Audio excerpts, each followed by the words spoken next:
నమస్తే. మొత్తానికైతే తెలంగాణలో కార్పొరేషన్ మరియు మున్సిపల్ ఎన్నికలు జరుగుతున్న నేపథ్యంలో ప్రస్తుతం మనమైతే కరీంనగర్ కార్పొరేషన్ లో ఉన్నాము. సో అభ్యర్థులకు మద్దతుగా విస్తృతంగా ప్రచారం నిర్వహిస్తున్నారు. మనతో పాటు ఉన్నారు మధుకర్ కరణ్ గారు ఉన్నారు. వారు రాజన్న సిరిసిల్ల జిల్లా ప్రధాన కార్యదర్శి. ప్రస్తుతం అయితే కొన్ని డివిజన్లను ఇన్ఛార్జిగా తీసుకొని వారికి ప్రచారం నిర్వహిస్తున్నారు. సో వారితో మాట్లాడే ప్రయత్నం చేద్దాం. ఎలా ఉంది ప్రచారం, ప్రజల నుండి ఎటువంటి రెస్పాన్స్ వస్తుంది అనేది. అన్నగారు నమస్తే, జై శ్రీరామ్. నమస్తే. చెప్పండి, ఎలా ఉంది? మొత్తానికి ఎలక్షన్స్ వాడివేడిగా ఉన్నాయి, ఎలా ఉంది, ప్రజలు ఏమంటున్నారు? సో ఈసారి ఎలా ఉంది పరిస్థితులు? ఈసారి ముఖ్యంగా చూసుకున్నట్టయితే కరీంనగర్ లో అందరి ఆశాభావం ఏదైతే ఉందో మేయర్ స్థానాన్ని భారతీయ జనతా పార్టీకి అప్పజెప్పాలనేటువంటి ఒక ప్రథమ కర్తవ్యం ప్రజల లోపల ఉంది. అది సామాన్యమైనటువంటి వ్యక్తుల లోపల ఉంది. ఏదో పబ్లిక్ ఏదో మాట వరుసకు చెప్పేటువంటి పరిస్థితి కాదు. సామాన్య పబ్లిక్ కూడా ఈ రకమైనటువంటి ఆలోచనతోనే పనిచేస్తూ ఉన్నటువంటిది కనబడుతోంది. ముఖ్యంగా నేను ఈరోజు 37 డివిజన్లో మన కేఏ చంద్ర గారికి సంబంధించినటువంటి వార్డులో తిరుగుతున్నాను. పాత బజార్కి సంబంధించి 37 డివిజన్లో చాలా పాజిటివ్ వాతావరణం. ఇక్కడ చాలా మైనార్టీ ఓట్స్ ఉంటాయి. మైనార్టీ ఓట్లలో ఉన్నటువంటి పరిస్థితుల్లో కూడా ఇక్కడ అయితే కోడూరు రవీందర్ గౌడ్ గారి మీద ఉన్నటువంటి ఒక ఆసక్తి ఏదైతే ఉందో, వారు ప్రజల పట్ల చూసినటువంటి శ్రద్ధ, వాళ్ళ కుమారుడు ప్రజల్లోకి రావడం, వాళ్ళు చేస్తున్నటువంటి ఒక మంచి పనులు ఏవైతే ఉన్నాయో ఆ ఉద్దేశంతో వాళ్ళని గెలిపియాలి తప్పకుండా అనేటువంటి ఒక ముఖ్యమైన ఉద్దేశం మైనార్టీ సోదరిమణులు కూడా కనబడతా ఉంది. ఎందుకు కనబడతా ఉంది? మంచితనం. భారతీయ జనతా పార్టీ యొక్క అభ్యర్థులు మంచితనంతో ఉంటారు. ఏదైనా సర్వీస్ అడిగినప్పుడు చేయగలుగుతారనేటువంటి ఒక గొప్ప లక్ష్యంతో ఉండడం వల్ల అది సాధ్యమయ్యేటువంటి విధంగా కనిపిస్తూ ఉంది. ఇంకా అంతేకాదు, వాతావరణం కరీంనగర్లో ఎక్కడ చూసుకున్నట్టయితే మేజర్గా ఎలాంటి మిగతా పార్టీల ఒత్తిడి లేకుండా, మిగతా పార్టీల అవసరం లేకుండా ఈరోజు భారతీయ జనతా పార్టీ తప్పకుండా మేయర్ స్థానాన్ని కైవసం చేసుకునేటువంటి అవకాశం 100%. మేయర్ కావాలంటే కొన్ని డివిజన్లు మైనారిటీలు శాసించే పరిస్థితి చూస్తున్నాం. సో మరి మైనారిటీలు భాజపా పట్ల ఎలా ఉంది? నేను ఇప్పుడే చెప్పాను మీకు. ఇదే ప్రస్తుతం పాత బజార్లోని 37 డివిజన్లో ఉన్నాం. ఇక్కడ ఉన్నటువంటి మైనార్టీ సోదరులందరినీ మీరు ఇక్కడ ఉన్నటువంటి మీడియా ద్వారా నేను తప్పకుండా అదే అడుగుతున్నా. మీరు మైనార్టీ సోదరులని అడగండి. ఇక్కడ ఉన్నటువంటి పరిస్థితుల లోపల ఇక్కడ ఉన్నటువంటి ప్రజలందరూ కూడా, మైనార్టీస్ కూడా ఇక్కడ ఉన్నటువంటి భారతీయ జనతా పార్టీ అభ్యర్థులు అనేటువంటి బీజేపీ అనేటువంటి భావన అనేటువంటి పక్కన పెట్టి ఈరోజు కరీంనగర్కి ఎవరైతే మంచి చేస్తారు, ఎవరి ద్వారా అయితే వస్తుంది, నరేంద్ర మోడీ గారి నాయకత్వం. ఈరోజు సంక్షేమ ఫలాలు నరేంద్ర మోడీ గారు కేవలం హిందువులకు వేయట్లేదు. ఈరోజు బలహీన వర్గాలని, పేద వర్గాలని చెప్పి ఇన్ని రోజులు కాంగ్రెస్ పార్టీ, బీఆర్ఎస్ పార్టీ వాడుకుని తప్ప వాళ్ళకి చేసింది ఏం లేదు. కాబట్టి మైనార్టీ చెప్పండి అన్న, ఓటు బ్యాంకు ఏ పార్టీలు వాడుకుంటున్నాయి? 100% తెలవని విషయం. మతపరమైనటువంటి ఓటు బ్యాంక్ వాడుకోవడంలో కాంగ్రెస్ ప్రథమ స్థానంలో ఉంది. ఈరోజు ఎంఐఎం, కాంగ్రెస్, బీఆర్ఎస్ లోపాయికార ఒప్పందంతో ఇక్కడ రాజకీయాలు చేస్తున్నటువంటి విధంగా ఉన్నాయి. కేవలం మత విద్వేషాల వ్యవహారం లోపల ఈరోజు మైనార్టీలను వాళ్ళని వశం చేసుకోవడానికి వాళ్ళకి అనేక రకాలుగా తాయిలాలు చెప్పడమే తప్ప వాళ్ళ కుటుంబాలను, వాళ్ళ దీనస్థితిని, పరిస్థితిని చక్కబెట్టే పరిస్థితి ఈరోజు ఈ పార్టీలు ఎప్పుడు కూడా చేయలే. నిన్న చుప్పారెడ్డి నియోజకవర్గంలో ముఖ్యమంత్రి రేవంత్ రెడ్డి గారు అయితే సభ నిర్వహించారు. సో మరి బీఆర్ఎస్ ఎవరు ఇంకా స్టార్ట్ చేయనట్టున్నారు. టైం అయితే తక్కువ ఉంది. బీఆర్ఎస్ రాష్ట్రంలో బీఆర్ఎస్ పరిస్థితి ఎట్లా ఉంది? ఎంపీ సీట్లు ఒక్కటి గెలుచుకోలేని పరిస్థితి, ఎమ్మెల్సీలో పోటీ చేయలేని పరిస్థితి. సో అసలు పోటీలో బీఆర్ఎస్ ఉందా లేదా? కాంగ్రెస్ పరిస్థితి ఏంది? 2 సంవత్సరాల్లో ప్రజా వ్యతిరేకత ఏమన్నా ఉందా? ఎట్లా ఉంది పరిస్థితి? మీరు సర్వే మీడియా ముఖ్యంగా ఈరోజు పబ్లిక్లోకి పోతే పబ్లిక్ పల్స్ అర్థమవుతుంది. అసలు బీఆర్ఎస్ అనేటువంటిది ప్రజలు మర్చిపోయారు. ఈరోజు 10 సంవత్సరాల కాలంలో వాళ్ళకి అధికారం ఇస్తే ఏ రకంగా అవినీతికి పాల్పడ్డారు, ఏ రకంగా వాళ్ళ యొక్క కుటుంబాలు లక్షల కోట్లు సంపాదించుకున్నారనేది పబ్లిక్ అర్థమైపోయింది. ఈరోజు గుండాయిజము, రౌడీయిజము లేదంటే ఇంకేదైనా ఎంకరేజ్ చేయాలంటే అట్లాంటి పార్టీలను ఎంకరేజ్ చేయాలి తప్ప ఆ పరిస్థితి లేదు. బీఆర్ఎస్ వాళ్ళకు కూడా అర్థమైందండి, గ్రౌండ్లో మేము లేనటువంటి పరిస్థితి లోపల ఈరోజు ప్రజల్లో పోయి వేలయ్యే కంటే ఏదో అభ్యర్థులు నిలబెట్టినామా అనేటువంటి పద్ధతిలో నిలబెట్టారు తప్ప ఈరోజు ఎక్కడ కూడా ప్రభావితంగా పోటీలో ఉండేటువంటి పరిస్థితి. ఈరోజు మేయర్ స్థానాలను కైవసం చేసుకున్నటువంటి పార్టీ అండి. ఈరోజు అభ్యర్థులు లేనటువంటి పరిస్థితి ఉంది వారికి డివిజన్లలో. వెతికి ఇంత కాంపిటీషన్ ఉంది, వేరే పార్టీలో ఇంతగా లేని పరిస్థితి. ఇంత 400 చిల్లర వచ్చినట్టున్నాయి 66 డివిజన్లకు. సో అంటే బాగా కూడా ఎలా జరిగింది అంటే కార్యకర్తలకు న్యాయం జరిగిందంటే తప్పకుండా పారదర్శకమైనటువంటి నాయకత్వం, పారదర్శకంగా ఈరోజు టికెట్ల ఎన్నిక నియామకం అనేది జరిగిందండి. ఎందుకోసం అంటే ఈరోజు మేయర్ స్థానాన్ని కైవసం చేసుకోవాలి భారతీయ జనతా పార్టీ.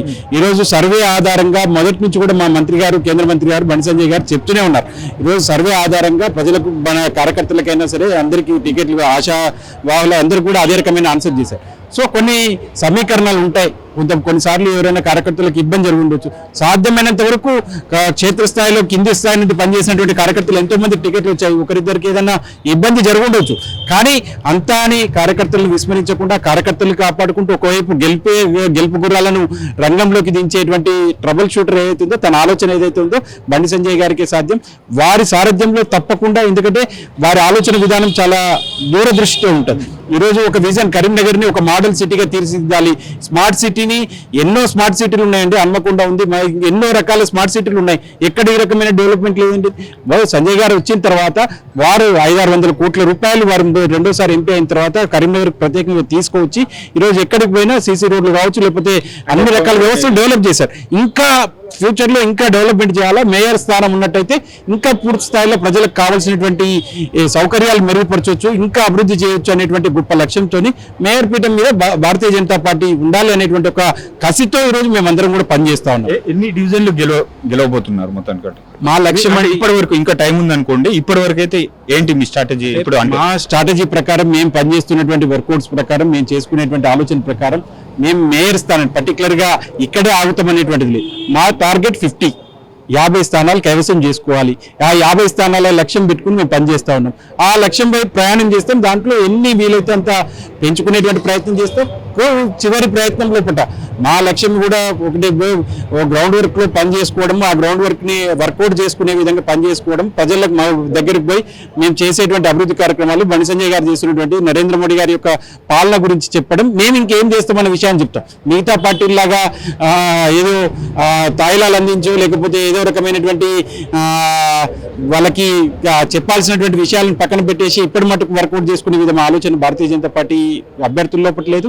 మేము 100% ప్రజలను మనసులో ఉన్నాం. ప్రజలకు చేరువయ్యేటువంటి విధంగా ఆలోచన చేస్తూ ఈరోజు ఏం చేయాలి, ఎప్పటికప్పుడు ఏ రకంగా మేము ఇంకా సన్నద్ధం కావాలనే సందర్భాలు అన్ని కూడా వర్కౌట్ చేసుకుంటున్నాం. ఇక్కడ గంగుల కమలాకర్ బీఆర్ఎస్ నుండి ఎమ్మెల్యేగా ఉన్నారు. సో వారి ప్రభావం ఏమన్నా ఉంటుందా? వారు అసలు ప్రచారం నిర్వహిస్తున్నారు. మీరే అడిగారు. గంగుల కమలాకర్ గారు బీఆర్ఎస్ స్థానిక శాసనసభ్యులు, వారు స్థానిక శాసనసభ్యులై ఉండి ఈరోజు కాంగ్రెస్ ప్రచార సభలు ప్రారంభమైనాయి.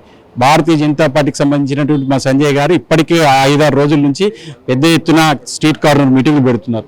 శాసనసభ్యుడు తను ఉండేటువంటి పరిస్థితుల్లో ప్రజల్లో ఆదరణ ఉంటుంటే వారు ఇప్పటి వరకు ప్రజల మధ్యలోకి వచ్చేటువంటి వాళ్ళ అభ్యర్థులు వారు పోయి ప్రచారం చేసిన తర్వాత గెలవకపోయేటువంటి మిగిలే పరిస్థితి, మినిమం ఆ యొక్క విలువలు కూడా కాపాడుకునే పరిస్థితి కూడా ఉండాలి కదండి. అంతేమండి, 100% వాళ్ళు 0 పొజిషన్ లో ఉంటారండి. నేను మీరు ఛాలెంజ్ చేసి చెప్పగలుగుతున్నాను మీడియా ముఖంగా. ఈ రోజు మీకు మాటిస్తున్నాను, మళ్ళీ గెలిచిన తర్వాత వాళ్ళు కనీసం కార్పొరేషన్ లో 5 స్థానాలు కూడా గెలవలేనటువంటి పరిస్థితుల్లో బీఆర్ఎస్ పార్టీ ఉంది. కాంగ్రెస్ పార్టీ ఈ రోజు వాళ్ళ నాయకత్వము వాళ్ళు అనేక రకాలైనటువంటి కేవలం ఓటు బ్యాంకు రాజకీయాల ఆధారంగా ఎన్నికల్లో గెలవాలని చేయడం వల్ల ఈ రోజు కరీంనగర్ ప్రజలు ఇంకా కాంగ్రెస్ పార్టీ నమ్మేటువంటి పరిస్థితులు లేరు. కేవలం మీరు ఎక్కడ ఏ వార్డులో కరీంనగర్ కార్పొరేషన్ పరిధిలో ఎక్కడ తిరిగినా సామాన్య మానవుని మీరు కదిలిస్తే వారి మనసులో ఉన్నటువంటిది ఒకటే, భారతీయ జనతా పార్టీకి ఈసారి మేయర్ పీఠం ఇవ్వాలి. ఈ రోజు ఇచ్చేందుకు ఈ రోజు లక్ష్యం పెట్టుకుని వారు పనిచేస్తున్నారు. మనం సహకరించాలి. ఒకరి ద్వారా ఈ చర్చనే ఎక్కువ మనం సామాన్య మానవుల్లో ఇప్పుడు తీసుకెళ్తున్నటువంటి పరిస్థితి ఈ రోజు ఇక్కడ ఉంది.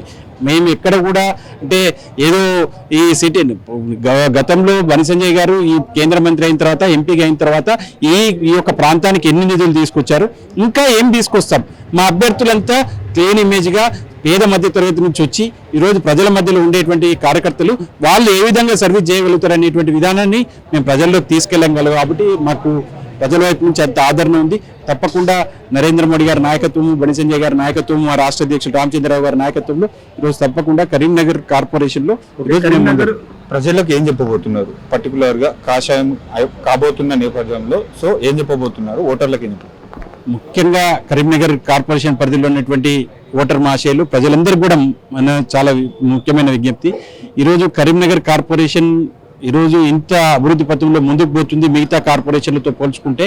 ఈరోజు కేవలం స్మార్ట్ సిటీలో ఇప్పటి వరకు దాదాపు 1200 కోట్ల రూపాయలు ఈరోజు కరీంనగర్ కేంద్ర ప్రభుత్వం నిధులు ఇచ్చింది. అమృత్ పథకం కింద ఈరోజు మంచినీళ్ళు తాగుతున్నామంటే ఆ రకమైనటువంటి రిజర్వాయర్లు కట్టి, ట్యాంకుల్ని కట్టి ఈరోజు 220 కోట్లతో మంచినీటి వ్యవస్థను ఏర్పాటు చేసింది. ఈరోజు ఏ రకంగా చూసినా అభివృద్ధి నిధుల కింద 15th ఫైనాన్స్, 16th ఫైనాన్స్ కేంద్ర గ్రాంట్ ద్వారానే ఈరోజు నిధులు ఈరోజు కార్పొరేషన్కి వస్తున్నాయి. ఈ నిధులతోనే ఈ అభివృద్ధి జరిగింది.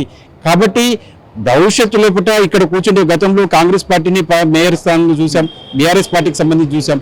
ఒకసారి భారతీయ జనతా పార్టీకి అధికారం ఇచ్చినట్టయితే కేంద్రంలో మనకు నిధులు అందిస్తున్నటువంటి పార్టీ భారతీయ జనతా పార్టీ. ఇక్కడ ఉన్నటువంటి మంత్రి, ఎంపీ, కేంద్ర మంత్రిగా ఉన్నటువంటి పరిస్థితుల లోపల ఇంకా వరదలాగా నిధులు తీసుకొచ్చేటువంటి అవకాశం ఉంటుంది.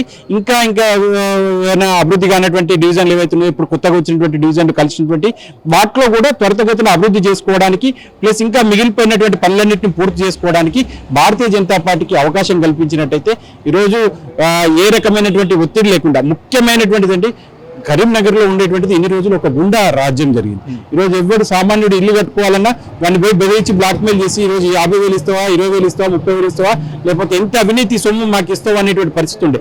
అదే భారతీయ జనతా పార్టీ అభ్యర్థులు గెలిచినట్టయితే ఈరోజు ఏ రకమైనటువంటి ఆ వ్యక్తికి నిర్మాణం అవసరం లేదు, తను వచ్చి ఇంటి చుట్టూ తిరగాల్సిన అవసరం లేదు. ఈ కార్పొరేటర్లే వాళ్ళ ఇంటి దగ్గరికి వెళ్ళి సర్వీస్ చేసేంత సేవా గుణం, సేవాభావం అనేటువంటిది ఈ యొక్క భారతీయ జనతా పార్టీ నాయకత్వం లోపల, కార్యకర్తల లోపల, కార్పొరేటర్ అభ్యర్థుల లోపల ఉంది కనుక వాళ్ళు తప్పకుండా భవిష్యత్తు రోజుల్లో మీకు ఎలాంటి అవినీతి రహిత పాలన, ఈరోజు బెదిరింపులు లేనటువంటి పరిపాలన అందించడానికి భారతీయ జనతా పార్టీ బండి సంజయ్ గారి ఆధ్వర్యంలో, నాయకత్వంలో ఉన్నాం. కాబట్టి తప్పకుండా ఓటర్ మహాశయులందరూ మీరు విజ్ఞతతో ఆలోచించి మీరు మీతో పాటుగా ఇంకో 10 మందికి చెప్పి మరి భారతీయ జనతా పార్టీ కమలం పువ్వు గుర్తు మీద ఓటేయాలని చెప్పేసి మేము విజ్ఞప్తి చేస్తాను. Okay, thank you.